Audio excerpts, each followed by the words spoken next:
የዘወትር አክብሮታዊ ሰላምታችን በያላችሁበት ይድረስ። ወደ ሸገር ታይምስ ቤተሰቦች እንደምን አላችሁ? የሰዓቱ ዜናችን ነው ተጀመረ። አበይት ጉዳዮችን አስቀድመን እናስታውቃችሁ። የኢትዮጵያ ብሔራዊ ምክክር ኮሚሽን ዋና ኮሚሽነሩ ፕሮፌሰር መስፍን አርአያ የታጠቁ ኃይሎች አሁንም ድረስ እንዲቀላቀሏቸው ተማጽኖ አዘል ጥሪ አቅርበዋል። ዝርዝሩ የዜናችን ትኩረት ነው። በምዕራብ ጎጃም ዞን ደጋዳሞት ወረዳ ከሰሞኑ ውጊያ ሲካሄድ መሆኑ ተሰምቷል። በዚህ ሰዓት ከስፍራው የሚሰማው መረጃ ምን ይመስላል የሚለውን የምናጋራችሁ ይሆናል። በፕሮፌሰር ብርሃኑ ነጋ የሚመራው የትምህርት ሚኒስቴር የዩኒቨርሲቲ ፕሬዝዳንቶችን ለመሾም የሚደረግ አዲስ የምርጫ ስርዓት ማዘጋጀቱ ተሰምቷል። የመመሪያ አነጋጋሪ የፉክክርና የውድድር ስርዓቶችን አዘጋጅቷል፣ እንመለከተዋለን። ከዚህ ባለፈ በቀይ ባህር ጫፍ ሊገነባ የታሰበው ግዙፍ ፕሮጀክትና አዲሱ ስምምነትም የዜናችን ትኩረት ይሆናል። እንደተለመደው እያደመጣችሁ አብራችሁን ቆዩ።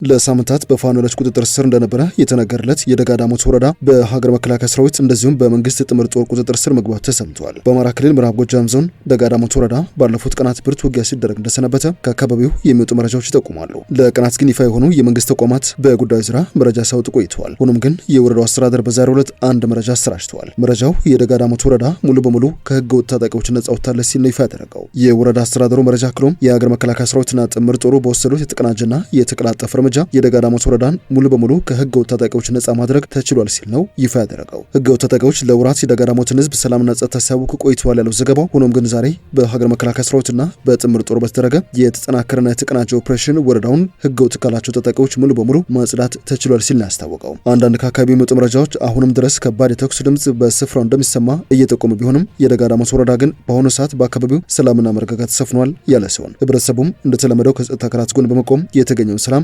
እንዲያስጠብቅ ጥሪ ቀርቧል ነው ያለው። የኢትዮጵያ ብሔራዊ ምክክር ኮሚሽን የታጠቁ ኃይሎች አሁንም ድረስ እንዲቀላቀሏቸው ጥሪ አቅርበዋል። የሀገር ምክክር ኮሚሽን ዋና ኮሚሽነሩ ፕሮፌሰር መስፍን አርአያ እስካሁን በምክክሩ ሂደት ላተካተቱ ጥቂት የፖለቲካ ፓርቲዎችና የታጠቁ ኃይሎች አዲስ ጥሪን ያስተላለፈው የምክክር ሂደት ስኬታማ መሆን ቀደም ሲል ያልነበሩ በርካታ የፖለቲካ ፓርቲዎችን እየሳበ ስለመሆኑና አሁንም መካተት የፈለጉትን በማካተት ላይ እንደሚገኙ ገልጸዋል።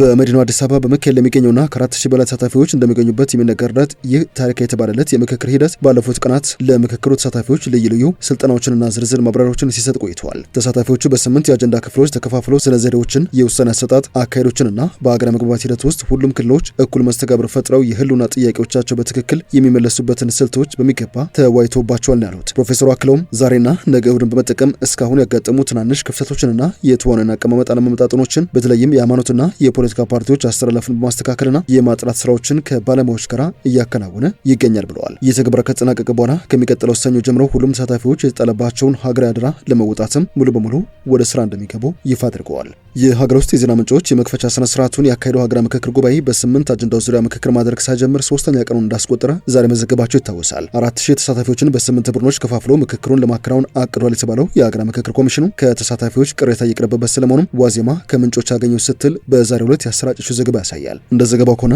የቅሬታ ምንጭ ሆነው በምክክሩ እየተሳተፈ የሚገኝ ተመካካሪ በተመደበበት የርዕሰ ጉዳይ ተመካካሪ ቡድን አማካኝነት በአንድ አጀንዳ ላይ ብቻ እንደሚመክር የተቀመጠው አሰራር ነው። የፖለቲካ ፓርቲዎችና የሲቪል ማህበረሰብ ድርጅቶች ተወካዮችና በተጽዕኖ ፈጣሪነት የተመረጡ ተመካካሪዎችን ጨምሮ በርካቶችን በጉዳዩ ዙሪያ ያላቸው ቅሬታ ለኮሚሽኑ ኮሚሽነሮች ማቅረባቸውን ምንጮች ገልጸዋል ያለው የዋዜማ ዘገባ ኮሚሽነሮች ሁሉም የስራ ቡድኖች ተመጣጣኝ ውክልና እንዲኖራቸው ይደረጋል የሚል ምላሽ መስጠታቸውንም ዘግበዋል። በኮሚሽኑ 11 ክልሎችና በሁለቱ ከተማ አስተዳደሮች የአጀንዳ ማሰባሰብ ሂደቱን ተግባራዊ ያደረገ እንደሆነ ቢገልጽም የትግራይ ክልል አጀንዳ ግን ወደ ክልሉ አቅንቶ ማሰባሰብ አለመቻሉን ማስታወቁ ይታወሳል። ኮሚሽኑ ከትግራይ ክልል በመጡና በአዲስ አበባ ከሚገኙ የትግራይ ክልል ተወላጆች ጋር በአዲስ አበባ ከመጋቢት 23 ቀን እስከ 25 ቀን ድረስ በተካሄደው የአጀንዳ ማሰባሰብ ሂደት የክልሉን አጀንዳዎች በምክክር ሂደቱ ማካተቱን ገልጸዋል። ሀገራዊ የምክክር ጉባኤውም ትግራይ ክልልን ለሚወክሉ ተመካካሪዎች ጥሪ ማድረጉን መግለጹም የሚታወስ ነው ብሏል የዋዜማ ዘገባ። ሆኖም ግን ከኮሚሽኑ በደረሰን ጥሪ መሰረት በምክክር ጉባኤው ለመሳተፍ መተናል ያሉ የክልሉ ተወላጆች በምክክሩ መሳተፍ የሚያስችላቸውን መታወቂያ ማግኘት አለመቻላቸውን የጠቆሙት መሰል ሁኔታዎች ሌሎች ሰዎችንም እንዳጋጠማቸው የገለጹት አንድ ግለሰብ ለትግራይ ክልል የተሰጠው ኮታ ተሟልቷል የሚል ምላሽ ከኮሚሽኑ እንደተሰጣቸው ተናግረው ከትግራይ ክልል ተሳታፊዎች ባለፈም የሌሎች ክልልና ከተማ አስተዳደር ተወካዮችም ተመሳሳይ ችግር እንዳጋጠማቸው ሰምተናል ብሏል የዋዜማ ዘገባ። የሀገራዊ ምክክር ኮሚሽን የተመካካሪዎችን ደህንነት ለማስጠበቅ ከፍተኛ ጥበቃ እንደሚደረግ ማስታወቅ የሚታወስ ሲሆን ለተመካካሪዎች በተሰጠው የምክክር ሂደት ማብራሪያ ላይ የኢትዮጵያ ፌዴራል ፖሊስና የብሔራዊ መረጃና ደህንነት አገልግሎት የስብሰባውን ቦታ ደህንነት ማስጠበቅ ኃላፊነት እንደተሰጣቸው ተገልጿል። የሀገራዊ ምክክር ጉባኤው እንዲካሄድበት የተመረጠው በአዲስ አበባ በተለምዶ የተባበሩት በሚል በሚጠራው አካባቢ አዲስ ዓለም አቀፍ ኮንቬንሽን ማዕከል ከፍተኛ ጥበቃ እየተደረገለት የሚገኝ ሲሆን የማዕከሉን መግቢያ በሮች የደህንነት አገልግሎት ባልደረባዎች የተቆጣጠሩት እንደሚገኙ ነግረውኛል ብሏል የዋዜማ ዘገባ። የሰዓቱ ዜናችን እንደቀጠለ ይገኛል። የመንግስት ዩኒቨርሲቲዎች ለፕሬዝዳንትና ለምክትል ፕሬዝዳንት ሹመት አዲስ የውድድር ስርዓት ሊተገብሩ ነው ተብሏል። መንግስት ዩኒቨርሲቲዎችን አስተዳደር ለማሻሻል በጀመረው ሰፊ ሪፎርም ሂደት የመንግስት ዩኒቨርሲቲዎች ለፕሬዝዳንትና ምክትል ፕሬዝዳንትነት የሚሰጡትን ሹመት በአዲስና ብርቱ ፉክክር በሚታይበት አሰራር ሊቀይሩ ነው የተባለው። በአዲሱ ስርዓት ከአካዳሚክ ዘርፍ ውጭ ያሉና ልምድ ያላቸው ከፍተኛ የስራ አመራር ባለሙያዎች ለከፍተኛ ዩኒቨርሲቲ አመራር ቦታዎች እንዲወዳደሩ እድል ይሰጣል የተባለለት ሲሆን የቀድሞውን በውስጥ የአካዳሚክ ስርዓት የሚደረግን የፕሬዝዳንትነት ሹመት የሚተካ ነው ተብሏል። ለዚህም የትምህርት ሚኒስቴር የመንግስት ከፍተኛ ትምህርት ተቋማት አመራሮች በግልጽ ውድድር በብቃት ምዘናና በስትራቴጂክ እቅድ ግምገማ እንዲመረጡ የሚያስገድድ አዲስ መመሪያ ነው የወጣው። በዘንድሮ ዓመት የወጣው ይህ መመሪያ የዩኒቨርሲቲ ፕሬዝዳንቶችና ምክትል ፕሬዝዳንቶች ምርጫ የሚመራበትም ሀገር አቀፍ ማዕቀፍ የተደነገገበት ነው። መመሪያው የዩኒቨርሲቲዎችን አስተዳደር፣ የተቋማዊ አቅም ግንባታና የአመራር ተጠያቂነት ለማሻሻል ያለመ እንደሆነም ተገልጿል። በአዲሱ ስርዓት ተወዳዳሪዎች በአካዳሚክ ዝግጅት፣ በአመራር ልምድ፣ በተቋማዊ ራዕይና በቃለ መጠይቅ ውጤት ይገመገማሉ። የግምገማ ስርዓቱ 30 በመቶ ለአካዳሚክ ዝግጅት፣ 30 በመቶ ለአስተዳደር ልምድና 40 በመቶ ደግሞ ለተወዳዳሪው የስትራቴጂክ እቅድ ዝግጅት ድርሻ የሚሰጥ ነው ተብሏል። መመሪያው ከከፍተኛ ትምህርት ዘርፍ ውጭ ከሚገኙ የግል ዘርፍና የመንግስት ተቋማት የሚመጡ ተወዳዳሪዎች ለዩኒቨርሲቲዎች አመራር ቦታዎች እንዲወዳደሩ የሚያስችል አማራጭ መንገድ አስቀምጠዋል። እነዚህ ተወዳዳሪዎች የሚመሩት ዩኒቨርሲቲ ደረጃና ስፋት የሚመጥን የሰራተኞችና የበጀት አስተዳደር ኃላፊነት ጨምሮ ከፍተኛ የአመራር ልምድ እንዳላቸው ማሳየትም ይኖርባቸዋል። ይህ የአሰራር ለውጥ የመጣው የኢትዮጵያ ዩኒቨርሲቲዎች የምርምር ውጤት ማሳደግ፣ የገንዘብ አቅም ዘላቂነትን ማረጋገጥ፣ ቴክኖሎጂን በተገቢ መንገድ መጠቀምና ከኢንዱስትሪ ዘርፍ ጋር ያላቸው ትስስር ማጠናከር የሚጠይቁ ጫናዎች እየጨመሩ በመጡበት በዚህ ወቅት ነው። አዲሱ ስርዓት ዩኒቨርሲቲዎች የአመራር ስራ ክፍት ቦታዎችን በህትመት ሚዲያዎች፣ በዋና መገናኛ ብዙሃንና በማህበራዊ ሚዲያ መድረኮች ጭምር ባሉ የሚዲያ አማራጮች በይፋ እንዲያስተዋውቁ ይደነግጋል። ክፍት የስራ ማስታወቂያዎቹ ለ22 የስራ ቀናት ክፍት ሆነው ይቆያሉ። አጠቃላይ የምርመራና የሹመት ሂደቱን በ4 ወራት ውስጥ እንዲጠናቀቅ የሚጠበቅ ይሆናል። ብቁ ተወዳዳሪዎችን ለመለየትና ወደ ውድድሩ እንዲገቡ ለማበረታታት 4 አባላት ያሉት የተወዳዳሪ ፍለጋ ኮሚቴ ወይም ሄድ ሃንቲንግ ኮሚቴ ይቋቋማል ተብሏል። ከከፍተኛ ትምህርት ተቋማት፣ ከኢንዱስትሪ ዘርፍ፣ ከምርምር ድርጅቶችና ከቀድሞ ተማሪዎች ማህበራትም ተወካዮችን የሚያካትት ይሆናል። ተለይቶ የሚቋቋሙት 7 አባላት ያሉት የምርመራና የምርጫ ኮሚቴ ደግሞ የተወዳዳሪዎችን ማመልከቻ ይገመግማል። የኮሚቴ አባላት ከዩኒቨርሲቲ የበላይ አስተዳደር አካላት፣ ከሴኔት፣ ከተማሪዎች ማህበራት፣ ከአካዳሚክ ሰራተኞች፣ ከትምህርት ሚኒስቴር፣ ከውጭ ምርምር ተቋማትና ከሰው ኃይል አስተዳደር ቢሮዎች ተወካዮችን ያካትታል ተብሏል። ለፕሬዝዳንትነት ቦታ ተወዳዳሪነትን በተመለከተ የምርጫ ኮሚቴ ከፍተኛ ውጤት ያስመዘገቡ 5 ተወዳዳሪዎችን ደረጃ በመስጠትም ለዩኒቨርሲቲ የበላይ አስተዳደር ቦርድ ያቀርባል። ከቃለ መጠይቅና ተጨማሪ ግምገማ በኋላ ቦርዱ 3 የመጨረሻ ተወዳዳሪዎችን ለትምህርት ሚኒስቴር ያቀርባል። ሚኒስቴሩም ከነዚህ መካከል አንዱን መርጦ ይሾማል ነው የተባለው። ለዩኒቨርሲቲ ፕሬዝዳንትነት ቦታ የሚወዳደሩ እጩዎች ቢያንስ የረዳት ፕሮፌሰር የአካዳሚክ ደረጃ ሊኖራቸው ይገባል። ይሁን እንጂ በቂ ብቃት ያላቸው ሴት እጩዎች ካልተገኙ የማስተርስ ዲግሪ ያላቸው ሴት ተወዳዳሪዎች ልዩ ሁኔታ ተፈጻሚ እንደሚሆንላቸው ተመላክቷል። የሰዓቱ ዜናችን እንደቀጠለ ነው። ወደ መጨረሻ ጉዳያችን እናምራ። ሱዳን በቀይ ባህር ዳርቻ በሚገኘው የሱዊኪን ወደብ ላይ የጋዝ ተርሚናል ለማልማት ከቱርክ ኩባንያ ጋር የመግባቢያ ስምምነት ተፈራርማለች።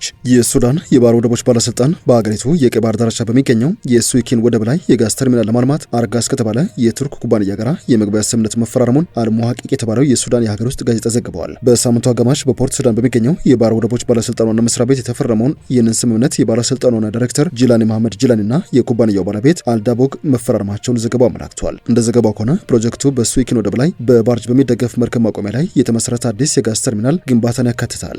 ጂላኒ እንደገለጹት የተቋም በሱዳን በአይነቱ የመጀመሪያው ራሱን የቻለ የጋዝ ተርሚናል የሚሆን ሲሆን በአንድ ጊዜ 3 መርከቦችን ማስተናገድ የሚችል አቅም ይኖረዋል። ጂላኒ ያክለውም ፕሮጀክቱ የሱዳንን የጋዝ ማስገባት አቅም ያሰፋል፣ እንደዚሁም በነዳጅ ጭነቶች ላይ የሚስተዋለውን መዘግየትም ይቀንሳል ተብሎ እንደሚጠበቅ ገልጸዋል። በዚህ ወቅት ከነዳጅና ከጋዝ ምርቶች ማስመጣት መዘግየት ጋር ተያይዘው የሚጣለው ቅጣት በዓመት ወደ $200 ሚሊዮን ገደማ እንደሚደርስ የገለጹት ዋና ዳይሬክተሩ የታቀደው ተርሚናልና ተያያዥ ማከማቻ ተቋማት እነዚህን ወጪዎች ለመቀነስ ሊረዱ እንደሚችሉ ተናግረዋል። የቱርክ ኩባንያ ተወካይ የግንባታው ስራ ከ1 ዓመት እስከ 1 ዓመት ተኩል ባለው ጊዜ ውስጥ ይጠናቀቃል ተብሎ እንደሚጠበቅ ይፋ አድርገዋል። ዘገባው የፕሮጀክቱን የገንዘብ መጠን ወይም የመግባቢያ ስምምነቱን ውሎች በተመለከተ ተጨማሪ ዝርዝር መረጃ አልጠቆመም። ይህ ልማት የተሰማው በፖርት ሱዳን ውስጥ ግጭቱ በቀጠለበት ወቅት ቢሆንም በፖርት ሱዳን በሚገኙ አስተዳደር ቁጥጥር ስር ባሉ አካባቢዎች የሱዳን ባለስልጣናት የመሰረተ ልማት ፕሮጀክቶችን እያካሄዱ በቀጠሉበት ወቅት ነው ተብሏል። ወደ ሸገር ታይምስ ቤተሰቦች የሰዓቱ ዜናችን አበቃ። ስላደመጣችሁን አመሰግንን። በያላችሁበት ሰናይ ጊዜ